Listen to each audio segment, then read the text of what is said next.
भगवान जगन्नाथ की रथ यात्रा संपूर्ण विधि विधान एक अवलोकन। लेखक अशोक पांडेय, भुवनेश्वर, उड़ीसा। भगवान जगन्नाथ की विश्व प्रसिद्ध रथ यात्रा 2025 में 27 जून को है। वो पवित्रतम तिथि है आषाढ़ शुक्ल द्वितीया। भगवान जगन्नाथ जगत के नाथ हैं, जिन्हें भारत के 4 धामों में नाथ से ही संबोधित किया जाता है, जैसे बद्रीनाथ, रामेश्वर नाथ, द्वारिका नाथ तथा पूरी धाम के जगन्नाथ। यह भी सच है कि भारत के 4 धामों का निर्माण भारत की 4 दिशाओं में किया गया है, जैसे उत्तर दिशा में बद्रीनाथ, दक्षिण दिशा में रामेश्वर नाथ, पश्चिम दिशा में द्वारका नाथ तथा पूर्व दिशा में जगन्नाथ धाम कहते हैं कि सतयुग का धाम बद्रीनाथ है, त्रेता युग का धाम रामेश्वरम है, द्वापर युग का धाम द्वारका है तथा कलियुग का अन्यतम धाम जगन्नाथपुरी है। यह भी कहा जाता है कि 4 धामों के नाथ श्री श्री जगन्नाथ जी ही हैं। वे बद्रीनाथ में स्नान करते हैं, द्वारका में श्रृंगार करते हैं और पुरी में 56 प्रकार के भोग को ग्रहण कर रामेश्वर नाथ में जाकर विश्राम करते हैं। भारत के 4 वेद ऋग्वेद, यजुर्वेद, सामवेद और अथर्ववेद के आधार पर ही आदि शंकराचार्य जी ने भारत के 4 पीठों का निर्माण किया था। पूरी जगन्नाथ मंदिर का निर्माण गंग वंश के प्रतापी राजा चोल गंगदेव ने 12वीं शताब्दी में किया था। इस मंदिर की ऊंचाई 214 फीट और 8 इंच है। यह जगन्नाथ मंदिर ओडिशा का सबसे ऊंचा जगन्नाथ मंदिर है, जो यहाँ के स्थापत्य एवं वास्तुकला का बेजोड़ उदाहरण है। यह पंचरथ आकार का है। इसे श्री मंदिर कहते हैं, जिसके 4 महाद्वार हैं। पूर्व दिशा का सिंह द्वार धर्म का प्रतीक है। उत्तर दिशा का महाद्वार हस्ती द्वार है, जो ऐश्वर्य का प्रतीक है। पश्चिम दिशा का महाद्वार व्याघ्र द्वार है, जो वैराग्य का प्रतीक है तथा दक्षिण दिशा का महाद्वार अश्व द्वार है, जो ज्ञान का प्रतीक है। सिंह द्वार पर अरुण स्तंभ है, जो लगभग 10 मीटर ऊंचा है, जहां से श्री मंदिर के रत्न वेदी पर विराजमान जगन्नाथ समेत चतुर्धा विग्रहों के नित्य दर्शन श्री जगन्नाथ का वाहन अरुण करता है। 13वीं सदी में अरुण स्तंभ कोणार्क के सूर्य मंदिर में था, जिसे 18वीं सदी में लाकर सिंह द्वार के सामने खड़ा किया गया। प्रतिवर्ष आषाढ़ शुक्ल द्वितीया को भगवान जगन्नाथ की विश्व प्रसिद्ध रथ यात्रा अनुष्ठित होती है। प्रतिवर्ष 3 नए रथों का निर्माण अक्षय तृतीया से आरंभ होता है।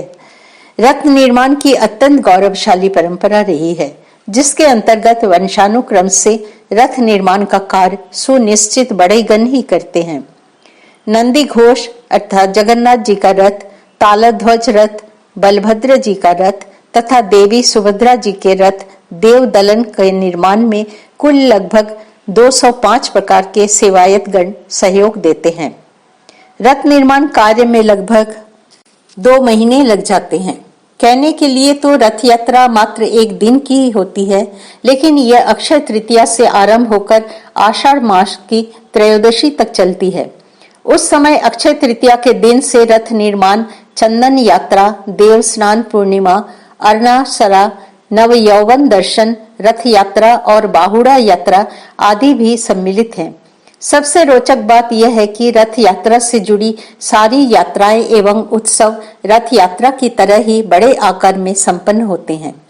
चतुर्धा देव विग्रहों का अदर पड़ा सोना वेश और नीलाद्री विजय दर्शन भी रथ यात्रा की तरह ही बड़े आकार में अनुष्ठित होते हैं।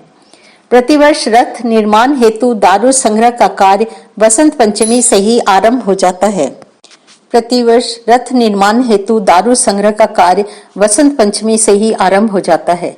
जिस प्रकार से मानव शरीर का निर्माण 5 तत्वों से हुआ है, ठीक उसी प्रकार रथ निर्माण में 5 तत्व रूप में काष्ठ अर्थात दारू, धातु, रंग, परिधान तथा श्रृंगार हेतु सजावट की सामग्रियों का प्रयोग होता है। पौराणिक मान्यता के अनुसार मानव शरीर में ही रथ होता है। रथी आत्मा होती है, सारथी बुद्धि होती है, लगाम मन होता है और रथ में जुड़े सभी अश्व मानव इंद्रियों का प्रतीक होते हैं। रथ यात्रा के दिन चतुर्धा देव विग्रहों को पहंडी विजय कराकर उन्हें रथारूढ़ किया जाता है। चतुर्धा देव विग्रहों को रथारूढ़ कराने के उपरांत पूरी गोवर्धन मठ के 145वें पीठाधीश्वर तथा पूरी जगत गुरु शंकराचार्य स्वामी निश्चलानंद सरस्वती महाभाग अपने परिकरों के साथ पधारकर तीनों रथों का अवलोकन करते हैं तथा चतुर्धा देव विग्रहों को अपना आत्मनिवेदन प्रस्तुत करते हैं। उसके उपरांत पुरी के गजपति तथा भगवान जगन्नाथ जी के प्रथम सेवक दिव्य सिंह देव महाराजा पालकी में पधारकर तीनों रथों पर छेरा पहरा अर्थात सोने की मुड़ वाले झाड़ू से रथों को साफ करते हैं और चंदन मिश्रित जल का छिड़काव करते हैं, अपना आत्मनिवेदन करते हैं। रथों के साथ घोड़ों को जोड़ा जाता है तथा हरिबोल तथा जय जगन्नाथ के गगन भेदी जयकारे के साथ भक्तों द्वारा तीनों रथों को बारी बारी से खींचने का सिलसिला आरंभ हो जाता है। सबसे पहले बलभद्र जी का रथ तालध्वज रहता है, उसके साथ देवी सुभद्रा जी का रथ देव दलन रहता है तथा अंत में भगवान जगन्नाथ का रथ नंदी घोष खींचा जाता है। भक्तगण पूरी सुरक्षा के बीच रथों को खींचकर गुंडीचा मंदिर लाते हैं। गुंडीचा मंदिर श्री मंदिर से लगभग 3 किलोमीटर की दूरी पर अवस्थित है, लेकिन तीनों रथों को गुंडीचा मंदिर पहुंचने में 6 घंटे से 24 घंटे भी लग जाते हैं। रथ खींचने के लिए नारियल की जटा से निर्मित मोटे मोटे रस्से व्यवहार में लाए जाते हैं। भक्तों की भीड़ जब जोश में रथ खींचती है तो गति को नियंत्रित करने के लिए विशालकाय काष्ठखंड को ब्रेक के रूप में प्रयोग किया जाता है। ऐसा मान्यता है कि भगवान जगन्नाथ अपनी रथ यात्रा वैसे दीन दुखियों, अनाथों, पतितों तथा भक्तों के लिए प्रतिवर्ष करते हैं जिनको श्री मंदिर में जाना वर्जित होता है। जगन्नाथ जी वैसे भक्तों को दर्शन देकर उन्हें मोक्ष प्रदान करते हैं। अपने भक्त साल्वेग की मनोकामना को पूर्ण करते हैं। रथ यात्रा के समय जगन्नाथ जी अपने मौसी के हाथों से बना हुआ पूरा पीठा ग्रहण करते हैं। वे गुंडीचा मंदिर में 7 दिनों तक विश्राम करते हैं। रथ यात्रा के दिन भगवान जगन्नाथ को रथारूढ़ दर्शन कर भक्त मोक्ष को प्राप्त करते हैं। जय भगवान जगन्नाथ देव की जय।